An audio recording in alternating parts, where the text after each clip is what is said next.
So ఈ teacher ఎమ్మెల్సీలకు సంబంధించిన result వచ్చింది. 1 కరీంనగర్, మెదక్, ఆదిలాబాద్, నిజామాబాద్. 2 నల్గొండ, ఖమ్మం, వరంగల్. నల్గొండ, ఖమ్మం, వరంగల్లో పిఆర్టీయూ నాయకుడు శ్రీపాల్ రెడ్డి గెలవడం జరిగింది. అండ్ కరీంనగర్, నిజామాబాద్, ఆదిలాబాద్, మెదక్ స్థానంలో కొమరయ్యని అక్కడ ఉన్న టీచర్లు ఎన్నుకున్నారు.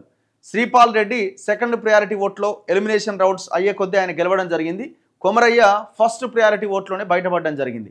సో ఇక్కడ కొమరయ్యకి అంత ఈజీగా విక్టరీ ఎట్లా ఫస్ట్ ప్రియారిటీలో వచ్చిందంటే, ఎదురుగా ఉన్న పిఆర్టీయూ నాయకుడు అంత పవర్ఫుల్ నాయకుడు కాదు. ఆయన మీద తీవ్రమైన అలిగేషన్స్ ఉన్నాయి. ఈయన మీద అలిగేషన్స్ ఉన్నా ఈయన బలమైన నాయకుడు. అవతల ఉన్న ఆయన డబ్బులు పెట్టి టికెట్ తెచ్చుకున్నని అట్లా రకరకాల ఆరోపణలు వచ్చినాయి. అండ్ కొమరయ్య వాళ్ళు చేసిన ఎలక్షన్ ప్రచారం కానీ పోల్ మేనేజ్మెంట్ కానీ పర్ఫెక్ట్గా పనిచేసినాయి.